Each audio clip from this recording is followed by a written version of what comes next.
Panama খালের নিয়ন্ত্রণ ছেড়ে দেওয়ার ২৫ বছর পর আবারও এটি পুনর্দখলের হুমকি দিলেন নবনির্বাচিত মার্কিন প্রেসিডেন্ট ডোনাল্ড ট্রাম্প। সাবেক মার্কিন প্রেসিডেন্ট জিমি কার্টার মাত্র $1 বিনিময়ে পানামা খাল বিকিয়ে দিয়েছেন, এমন মন্তব্য করে হইচই ফেলে দিয়েছেন তিনি।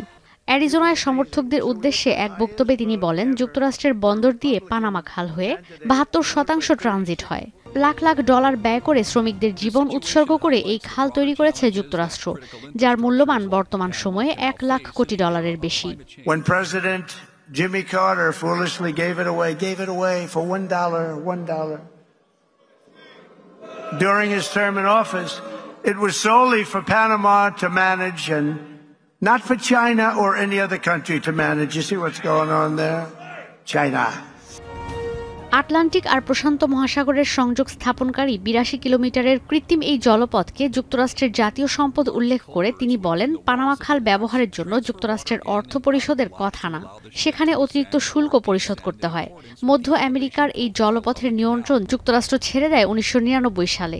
এরপর থেকে খালটি পানামার নিয়ন্ত্রণে রয়েছে। এই খাল আবারও দখলের হুঁশিয়ারি দিয়েছেন তিনি।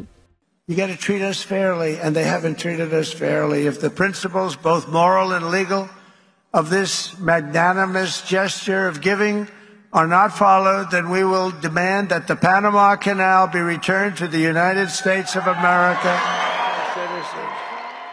এই খাল ভুল কারো নিয়ন্ত্রণে যেতে পারবে না উল্লেখ করে ট্রাম্প বলেন, চীনের কোনো অধিকার নেই এটি নিয়ন্ত্রণের। এদিকে ট্রাম্পের এমন বিস্ফোরক ঘোষণায় কপালে চিন্তার ভাঁজ পড়েছে পানামা কর্তৃপক্ষের। পানামার প্রেসিডেন্ট হোসে রৌল মুলিনো সতর্কবার্তা দিয়েছেন, এই খালের সার্বভৌমত্ব অক্ষুণ্ণ থাকবে। তিনি আরও বলেন, এই খাল শুধু পানামাই নিয়ন্ত্রণ করবে। Quiero expresar de manera precisa que cada metro cuadrado del Canal de Panamá y su zona adyacente es de Panamá y lo seguirá siendo. La soberanía e independencia de nuestro país no son negociables.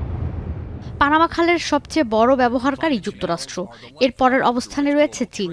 হংকংয়ে অবস্থিত একটি চীনা প্রতিষ্ঠান খাল সংলগ্ন ক্যারিবীয় আর প্রশান্ত মহাসাগরীয় প্রবেশপথের 2টি বন্দর নিয়ন্ত্রণ করে। তবে খরার কারণে আটলান্টিক আর প্রশান্ত মহাসাগরের মধ্য দিয়ে জাহাজ চলাচল ব্যাহত হয়েছে গেল অর্থবছর।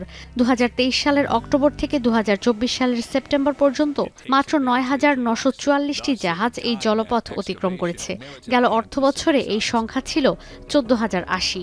বিশ্লেষকরা বলছেন, চীনের ব্যবসাকে টার্গেট করতেই পুনরায় পানামা খালের নিয়ন্ত্রণ নিতে উঠে পড়ে লেগেছেন ডোনাল্ড ট্রাম্প।